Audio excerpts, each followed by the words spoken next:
Welcome to Java. This is a powerful, general-purpose, object-oriented programming language used in today's software development world. It is free to use, originally developed back in the early 1990s by James Gosling of Sun Microsystems. The first public release of Java 1 was in 1995, with Duke as its mascot. Sun Microsystems was bought by Oracle in 2010, which included the acquisition of Java. Java was designed using many of the features of C and C++, so that programmers would find it easy to learn and begin using it. It worked.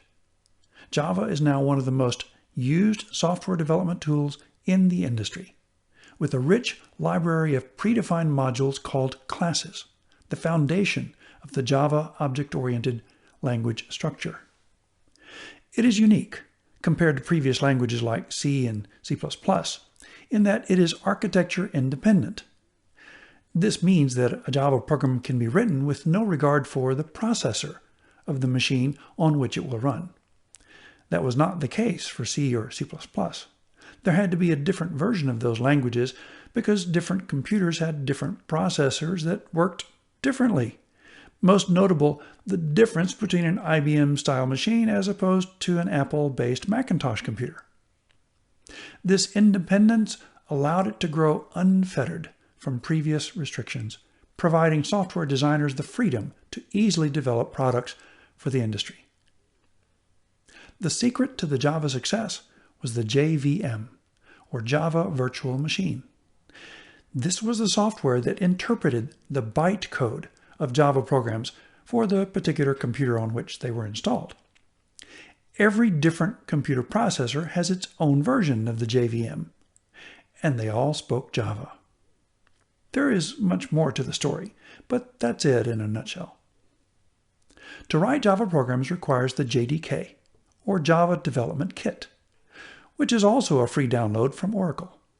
The trick is to download the right one for the operating system of your computer. And here you can see that there are several to choose from, depending on the platform you are using. So the first step for programming in Java is to download the JDK for your computer. Go to the Oracle website, find the version you need, click, and wait for it to download. Once it has been saved to your computer, you need to install it, which can take a few minutes. This is the second step towards Java programming. Now you are ready to code in Java. In most modern languages, including Java, there is a three-step process required to write a program. First, you must type into a text editor of some kind the commands required to produce your software application. This is called the source code, which is a file that ends in the .java extension. Once you have typed in the source code, the .java file, the source file, needs to be compiled or converted into another file called the class file with the extension .class. This is the file that contains the bytecode. Finally, the JVM for the machine you are on is invoked to execute this bytecode file and to produce the result of the program you developed. Here is a demonstration of this three-step process. A very simple Java program has been typed into a text editor and saved into the file you see here called test.java. We'll use the old-style command line process to do this for now.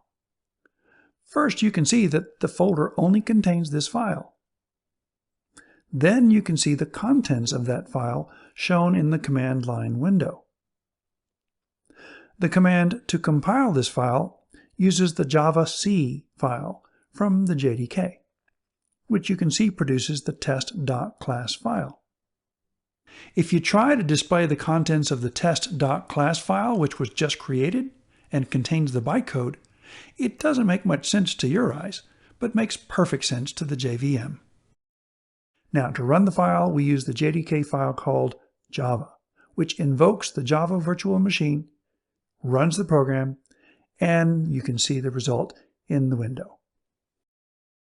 You can accomplish this same three-step process using an IDE, or Integrated Development Environment, which is a fancy name for a souped-up text editor that also does the compiling and executing for you without having to do the command line process. Most IDEs also provide special tools to help debug programs, as well as other cool features. Two IDEs are recommended, both very easy for beginners to use. JCreator, produced by Xenox Software, and JGrasp, produced by the Computer Science Department at Auburn University in Alabama. We'll demonstrate how to use these two IDEs in the next 2 lessons. See you then.